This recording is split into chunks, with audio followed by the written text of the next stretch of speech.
कैसी राजनीति चल रही है? प्रेम और सद्भावना की राजनीति है? नहीं, ये आपके लिए सरकारें चल रही हैं क्या? प्रदेश की और केंद्र की किसके लिए चल रही हैं?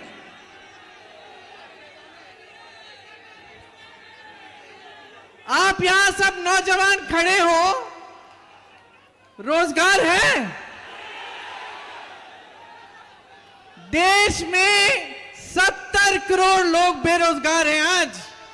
45 सालों में सबसे ज्यादा बेरोजगारी आज है देश में। यह सबसे बड़ी समस्या है कि नहीं है? इसके बारे में मोदी जी बात करते हैं। मोदी जी के लफ्ज से आपने बेरोजगार शब्द सुना है? तो क्या समय आ गया है कि प्रधानमंत्री मोदी जी को हम बताएं कि बेरोजगारी क्या होती है? समय आ गया है। आपकी दूसरी सबसे बड़ी समस्या क्या है? महंगाई। महंगाई है। आज गैस सिलेंडर कितने में मिल रहा है आपको? आज आप दुकान जाते हैं कुछ खरीदने के लिए तो खाली हाथ वापस आते हैं कि नहीं? चारों तरफ से संकट ही संकट है, संघर्ष ही संघर्ष है। फिर भी आपने मोदी जी के मुंह से ये शब्द सुना है, महंगाई। 3 महीनों से प्रचार कर रहे हैं, ये शब्द उनके मुंह से नहीं निकला। सही है कि नहीं? ये मोदी जी एक गरीब विरोधी, किसान विरोधी सरकार चला रहे हैं। किसानों के कितने संकट हैं आज। हर चीज को महंगा कर दिया है। खेती से कमाई नहीं हो रही है। कर्ज लेता है किसान, कर्ज में डूब जाता है, आत्महत्या करता है। लेकिन जब कर्ज माफी की बात होती है तो मोदी जी से आप सुनते हैं ये शब्द, कर्ज माफी की बातें सुनते हैं। मोदी जी के मुंह से ये शब्द भी नहीं निकलते।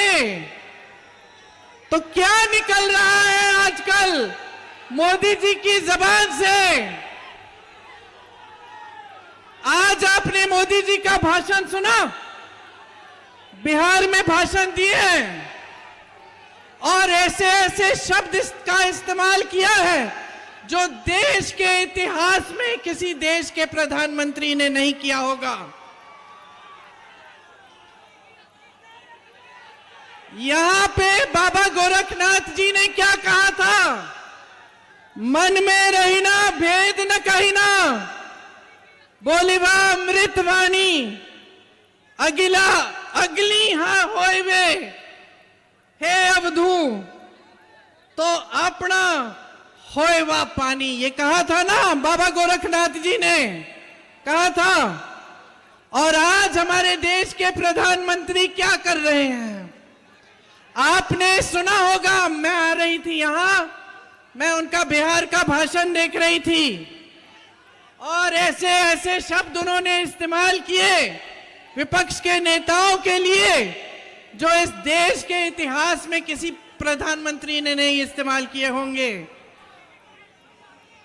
देखिए, प्रधानमंत्री पद का पूरा देश आदर करता है, हम भी आदर करते हैं। आपकी आस्था, आपकी आशाएं मोदी जी से एक समय में जुड़ी हुई थी। क्या मोदी जी की जिम्मेदारी नहीं बनती कि वो पद की गरिमा रखे, पद की मर्यादा रखे? आज जिस जिस तरह से वो बोल रहे हैं, अफसोस की बात यह है बहनों और भाइयों कि इनकी असलियत दिखाई देने लगी है। और मैं मोदी जी को कहना चाहती हूं कि मोदी जी, आप देश के प्रधानमंत्री हैं, इतनी भी अपनी असलियत मत दिखाइए। आपने देश को कहा है कि देश आपका परिवार है, परिवार समान है।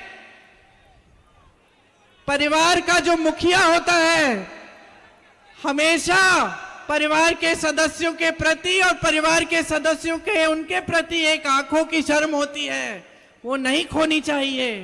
वो हमेशा रखनी चाहिए। तो प्रधानमंत्री जी बौखलाहट में आ गए हैं, भूल गए हैं कि वो देश के प्रतिनिधि हैं, आपके प्रतिनिधि हैं, कि इस तरह के शब्द उनके मुंह से नहीं निकलने चाहिए। आखिर आगे वाली पीढ़ियां क्या कहेंगी कि ये हमारे प्रधानमंत्री के पद को इतना गिरा चुके हैं, पद की मर्यादा नहीं रखी, पद की गरिमा नहीं रखी। ये संविधान की बातें करते हैं, संविधान के लिए आदर नहीं है। इनके प्रत्याशी जगह जगह जाकर कहते हैं संविधान बदलने वाले हैं, आपके आरक्षण छीनने वाले हैं, आपके अधिकार छीनने वाले हैं। आज देश की परिस्थितियां ये बन चुकी हैं कि देश में गरीब, किसान, मजदूर, महिला सब परेशान हैं, सबके सामने बड़े बड़े संकट हैं। यहां मेरे निषाद भाई परेशान हैं। इसलिए कांग्रेस पार्टी और इंडिया गठबंधन सिर्फ और सिर्फ आपके मुद्दों की बातें हम करते हैं। हम सिर्फ यही बातें करते हैं जिससे आपका मतलब है। हम चुनाव में प्रचार करने आते हैं तो हम बताते हैं कि हम बेरोजगारी को कम करने के लिए क्या करेंगे, हम महंगाई को कम करने के लिए क्या करेंगे, हम महिलाओं को सक्षम बनाने के लिए क्या करेंगे। हम फिजूल की बातें नहीं करते, आपके ध्यान को भटकाने वाली बातें नहीं करते। आज कांग्रेस पार्टी की गारंटी है कि नौजवानों को पहला रोजगार, पहली नौकरी पक्की मिलेगी, 1 लाख रुपए सालाना आप बनाएंगे। आज महिलाओं के लिए ये गारंटी है कि हर महीने 8,500 रुपए आपके खाते में जाएंगे। हर गरीब परिवार की सबसे बड़ी महिला के खाते में। आंगनवाड़ी आशा बहुओं का मानदेय बढ़ाएंगे, मिड डे मील की महिलाओं का मानदेय बढ़ाएंगे। नौजवानों के लिए एक 5,000 करोड़ रुपए का फंड लाएंगे जिससे आप अपने कारोबार शुरू कर पाएंगे। मेरे किसान भाइयों के लिए किसान और खेती के सारे सामानों से जीएसटी हटाएंगे। आपके कर्ज माफी के लिए एक स्थायी आयोग बनाएंगे जिससे जब जब आप संकट में होंगे आप उसकी सुविधा उठा पाएंगे। आज आपका खेतों का नुकसान होता है, आपको मुआवजा नहीं मिलता, भुगतान नहीं मिलता। 30 दिन के अंदर अंदर आपको पूरा भुगतान दिलवाएंगे। पेपर लीक के खिलाफ कानून लाएंगे। जितने भी सरकारी नौकरियों के लिए जो आवेदन है उनकी फीस रद्द कर देंगे, निःशुल्क आवेदन होंगे। पढ़ाई के लिए आप कर्ज लेते हैं तो वो कर्ज माफ किए जाएंगे। श्रमिकों के लिए दिहाड़ी 400 रुपए से कम कोई नहीं दे पाएगा आपको।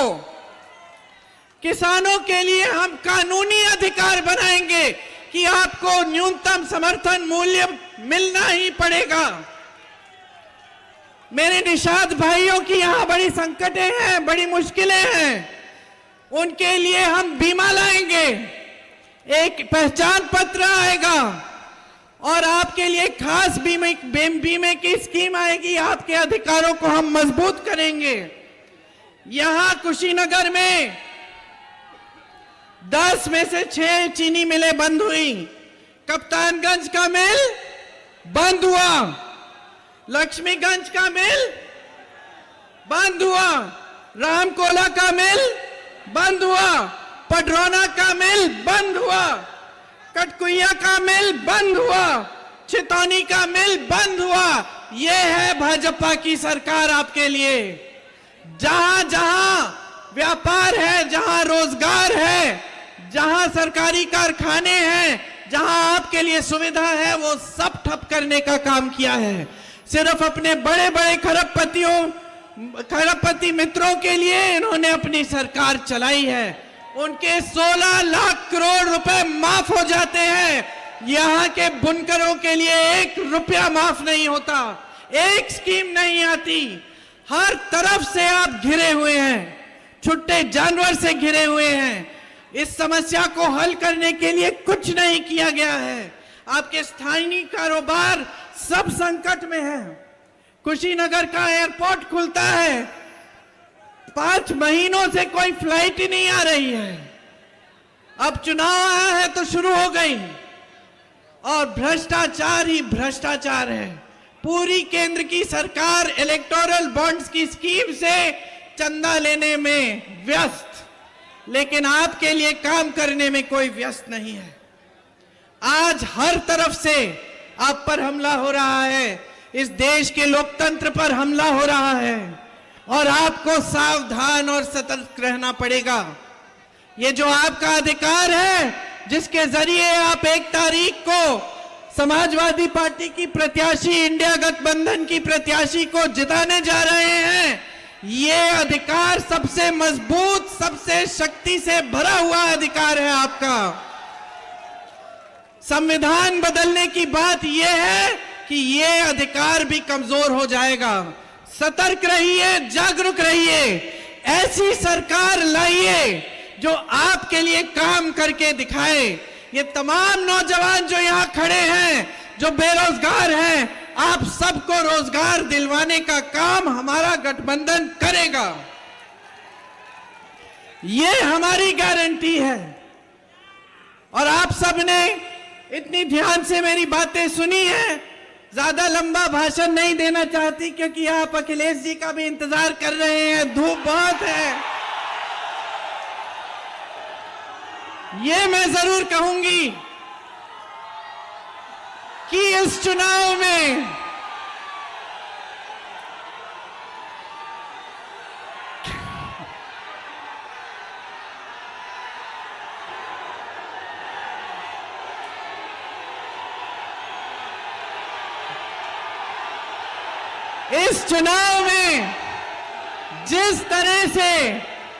जिस तरह से कांग्रेस पार्टी और समाजवादी पार्टी ने इस गठबंधन के साथ जिस तरह से एकजुटता से काम किया है, जिस तरह से हम इस चुनाव को लड़े हैं, उसी तरह की जीत आप बना के दिखाइए।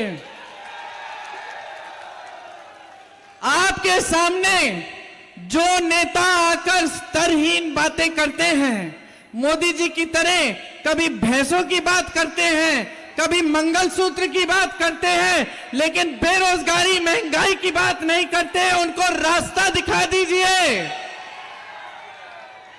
उनसे पूछिए, आप कह रहे हैं कि इंडिया गठबंधन के लोग आकर बिजली चुराएंगे। पूछिए मोदी जी, 10 सालों में इतनी बड़ी बड़ी बिजली की बिल जो हमें मिल रही है, ये तो आपके राज्य में मिल रही है।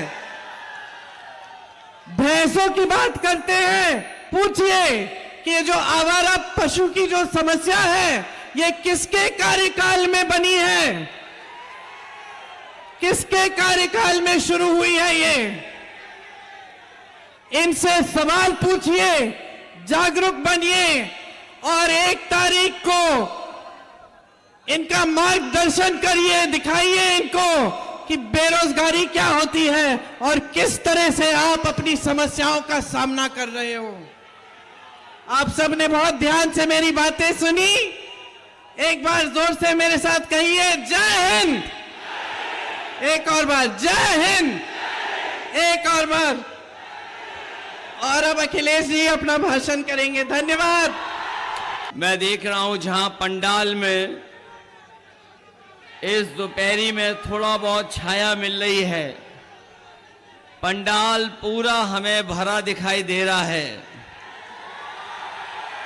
जहां पंडाल में और पंडाल के बाहर जहां कोई व्यवस्था नहीं है धूप से बचने की, उसके बावजूद भी दाएं और बाएं और मंच के चारों तरफ अपने गमछे से धूप बचा करके जो खड़े, मैं आप सबका बहुत बहुत आभार और धन्यवाद देना चाहता हूं। और इस बार मुझे गोरखपुर और आसपास के क्षेत्रों से जो संदेश मिल रहे हैं और जो माहौल बता रहा है और जो यहां पर जोश और उत्साह देखने को मिल रहा है, इस बार न केवल गोरखपुर, बांसगांव और आसपास जितने भी लोकसभा क्षेत्र हैं, उसमें सभी के सभी इंडिया गठबंधन के प्रत्याशी जीतने जा रहे हैं। मैं यहां पर दो लोकसभा के जो उपस्थित हमारे साथी हैं, उनसे मैं निवेदन करना चाहता हूं, जहां काजल निषाद जी आपके बीच में समाजवादी पार्टी की प्रत्याशी हैं, वहीं सदल प्रसाद जी जो कांग्रेस पार्टी के प्रत्याशी हैं, इन दोनों साथियों को एक एक वोट देकर के साइकिल और कांग्रेस के चुनाव चिन्ह पंजे पर ऐतिहासिक वोट देकर के इनको सफल बनाने का काम करना।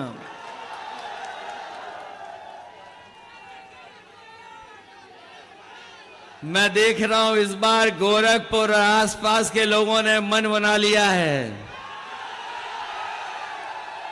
कि इस बार भारतीय जनता पार्टी का जो गोरख धंधा चल रहा है उसको हमेशा हमेशा के लिए समाप्त कर देंगे। ये जो गोरख धंधा चल रहा है, लखनऊ से लेकर के दिल्ली तक, और जिस तरह का हमने और आपने सरकारों का कार्यकाल देखा है, 10 साल में इनकी हर बात झूठी और हर वादा झूठा निकला है। जो लोग कहते थे 400 पार का नारा देकर के, ये जो 400 पार का नारा दे रहे थे, इस बार 400 पार तो हो ही रहा है, इस बार 400 हारने जा रहे हैं। और सच्चाई तो ये है कि अगर सही तरीके से हिसाब किताब लगाओगे, दिल्ली वालों ने अपने मन की बात 400 पार में कह दी। जो लोग हिंदी समझते होंगे, गिनती को जानते होंगे, मैं आपसे पूछूं कि अगर कुल मिलाकर के 543 सीटें लोकसभा की हैं, और अगर बीजेपी के लोग कह रहे हैं कि हम 400 पार जीतेंगे, तो बताओ कितनी सीटें जीतने जा रहे हैं? 543 में 400 पार कितनी बन रही हैं? ये 143 नहीं, इस बार देश की जनता इनको 140 सीटों के लिए भी तरसा देगी। और ये जो गुस्सा बढ़ता चला जा रहा है, ये जो गुस्सा बढ़ता चला जा रहा है, हम पहले चरण से देख रहे हैं, पहले चरण से गुस्सा देख रहे हैं। ये 7वें चरण में जनता का गुस्सा 7वें आसमान पर होगा, 7वें आसमान पर। ये गोरखपुर और आसपास बहुत बड़े पैमाने पर बेरोजगारी है। अभी हम सब जितने लोग खड़े हैं, सब लोग जानते हैं बेरोजगारी का सामना करना पड़ रहा है। अगर दिल्ली और लखनऊ वालों ने हमें और आपको बेरोजगार बनाया है, अगर दिल्ली और लखनऊ वालों ने हम लोगों को बेरोजगार बनाया है, तो बताओ 1 तारीख को वोट डाल करके दिल्ली वालों को बेरोजगार बना दोगे कि नहीं बनाओगे? और हमारे किसान भाई यहां मौजूद होंगे, वो जानते होंगे कि इन्होंने वादा किया था कि किसानों की आय दोगुनी हो जाएगी। न किसानों की आय दोगुनी हुई, और अगर महंगाई के हिसाब से हिसाब किताब लगाओगे तो आप जानते होंगे कि आज लागत बढ़ गई है। और लगातार महंगाई के कारण, जीएसटी के कारण हमारे किसानों की जहां आय बढ़नी थी वहां लागत बढ़ रही है। न केवल ये लागत बढ़ा रहे हैं, बल्कि किसान भाई जब खेत के लिए, अपनी फसल के लिए खाद लेने जाता होगा, तो हर बोरी में वो 5 किलो पहले और 5 किलो अब, बताओ कितने किलो की चोरी कर रहे हैं? 10 किलो की चोरी कर दी। न केवल 10 किलो की बोरी से चोरी की है, बल्कि हमारे किसानों को जबरदस्ती इन्होंने नैनो यूरिया खरीदवा दी। डीएपी तभी मिली जब किसानों ने नैनो यूरिया खरीद ली, और ये नैनो यूरिया से भरोसा दिलाया था कि किसानों की पैदावार बढ़ेगी, उनकी खेतीबाड़ी बेहतर होगी, फसल की उपज अच्छी होगी। लेकिन लगातार नैनो यूरिया डालने के बाद भी हमारे किसान की पैदावार नहीं बढ़ी।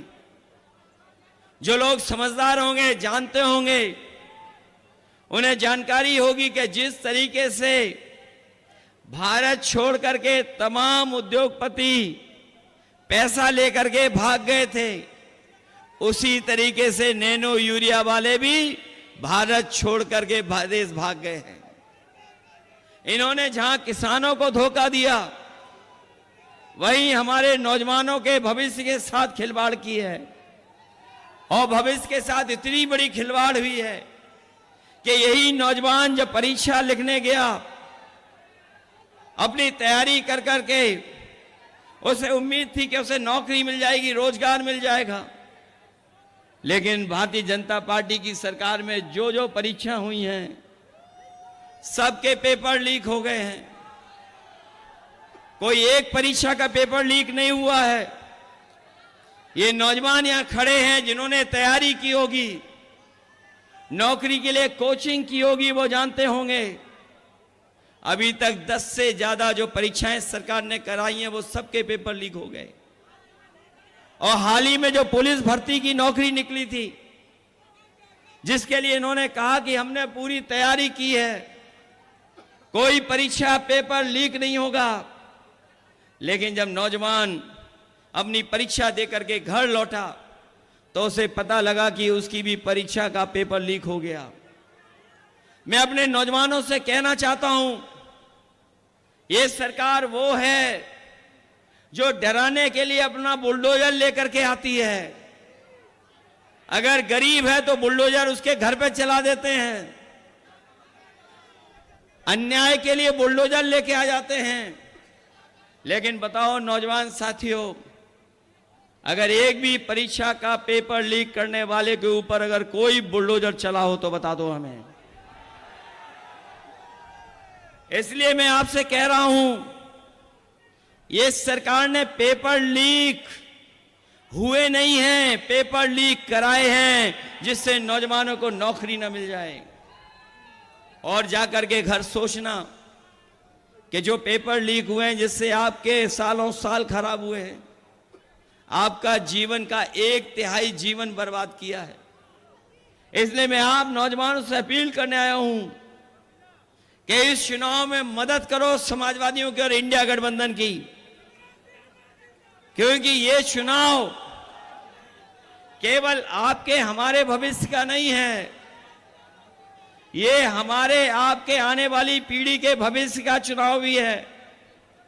जहां हमारे आपके भविष्य का चुनाव है, पीढ़ी के आने वाली भविष्य का चुनाव है, वहीं ये संविधान बचाने का भी चुनाव है। ये उसी तरह का चुनाव है। हमारे और आपके लोगों ने पढ़ा होगा कि कभी समुद्र मंथन हुआ था, इस बार ये संविधान मंथन होने जा रहा है। एक तरफ वो लोग हैं जो संविधान को खत्म करना चाहते हैं, और दूसरी तरफ कांग्रेस पार्टी, इंडिया गठबंधन और समाजवादी पार्टी है जो संविधान को बचाना चाहती है। इसलिए संविधान बचाने के लिए और एक ऐसे सरकार जिसने हमें और आपको समय समय पे धोखा देने का काम किया है। ये दिल्ली वाले तो दिल्ली वाले, ये जो लखनऊ वाले हैं वो तो बहुत ही उल्टा पुल्टा हैं।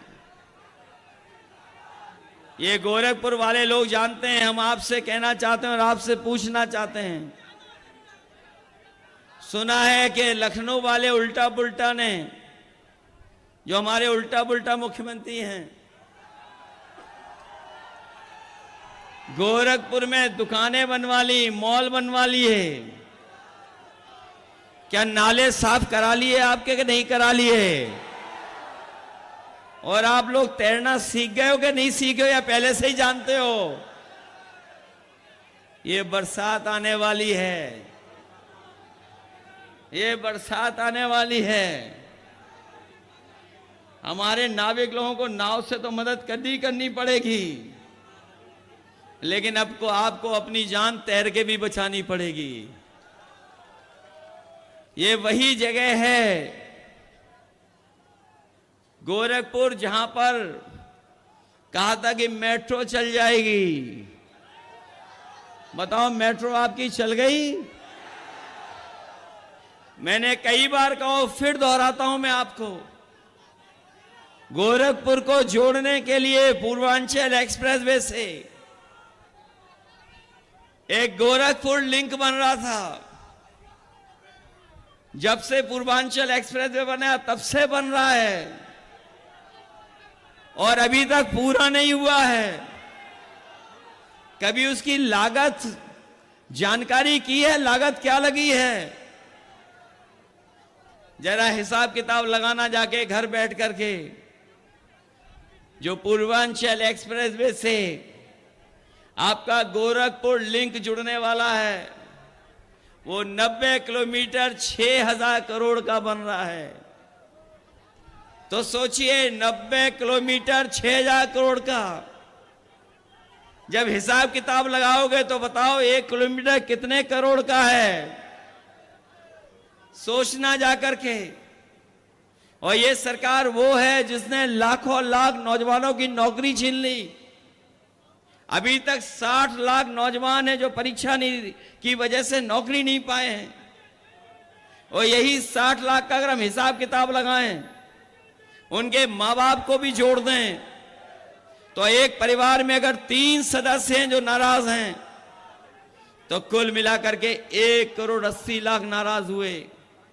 और अगर 1 करोड़ 80 लाख का भाग दे देंगे 80 लोकसभाओं का से, तो हर लोकसभा से बताओ 2,25,000 वोट कम हो गए इनके, क्या नहीं कम हो गए? जहां इनके खिलाफ हर लोकसभा में 2,25,000 लोग खड़े हैं, वहीं महंगाई बताओ कहां पहुंचा दी इन्होंने? महंगाई कहां पहुंच गई है? डीजल, पेट्रोल, गैस सिलेंडर तो और चीजें महंगी तो हुई हैं, गाड़ियां तो महंगी हुई हैं, लेकिन नौजवानों बताओ आपकी मोटरसाइकिल कितनी महंगी हो गई है? 10 साल पहले कितने रुपए की थी और आज कितने रुपए की हो गई? न केवल मोटरसाइकिल महंगी हुई है, बल्कि दवाइयां कहां हो गई महंगाई के इस वजह से? दवाइयां महंगी कर दी। और याद होगा आपको, जब ये राशन दे रहे थे 2022 में, क्या क्या राशन में दे रहे थे? पहले दाल दे रहे थे, चना दे रहे थे, रिफाइंड तेल दे रहे थे, नमक दे रहे थे। आज बताओ गरीब को क्या मिल रहा है? और मात्रा भी कम कर दी है। इसलिए इंडिया गठबंधन, समाजवादी पार्टी और कांग्रेस ने तय किया है कि आने वाले समय में अपने गरीबों को जहां राशन की मात्रा बढ़ाएंगे, उसकी गुणवत्ता को बेहतर करेंगे। और जिस तरीके से संपन्न लोग, बड़े लोग पैकेट का आटा लेते हैं जो पौष्टिक है, हम अपने गरीबों को भी राशन की मात्रा बढ़ा करके, राशन की गुणवत्ता को बेहतर करके, पैकेट आटा के साथ साथ डाटा भी फ्री देने का काम करेंगे। जहां पौष्टिक आटा स्वास्थ्य बेहतर रखेगा, वहीं डाटा से हमें पढ़ने और आगे बढ़ने का मौका मिलेगा, जानकारी हासिल करने का मौका मिलेगा। ये लखनऊ वालों ने हमारे आपके लैपटॉप की भी नकल कर ली। हम लोगों ने इतना बड़ा लैपटॉप दिया था, वादा तो इन्होंने भी किया था लैपटॉप का, लेकिन बताओ क्या दिया आपको? और इतना रद्दी दिया है कि घिसते रहो। बताओ वो चलता है क्या? और आपकी समाजवादी सरकार में एम्बुलेंस भी दी थी, जिसमें गांव गरीब की मदद हो जाए, लेकिन वो भी अब खराब कर दी। न केवल खराब की है, समाजवादियों ने एम्स के लिए जमीन दी, लेकिन अभी एम्स बना है, लेकिन गरीबों का भी इलाज नहीं हो पा रहा है वहां पर। यहीं पर मेडिकल कॉलेज में 500 बेड का सुपर स्पेशलिटी हॉस्पिटल बच्चों का दिया था। बताओ उस अस्पताल में और क्या बढ़ा दिया जिससे गरीबों को सुविधा मिल रही हो। और इस जगह तो ऐसा गोरख धंधा चल रहा है कि पुलिस को पकड़ रही है, चोर पुलिस को पकड़ रही है। और जो समाजवादियों ने 100 नंबर शुरू किया था वो 112 हो गया। और जब से 112 हुआ, हमारे पुलिस के भाइयों को भी लगा कि जब नंबर बढ़ गया तो हमें भी रेट बढ़ा लेना चाहिए। बताओ गोरख धंधा चल रहा है कि नहीं चल रहा है?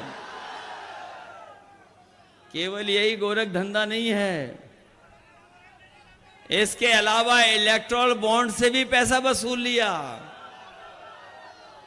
कितना वसूला है इलेक्टोरल बॉन्ड से पैसा?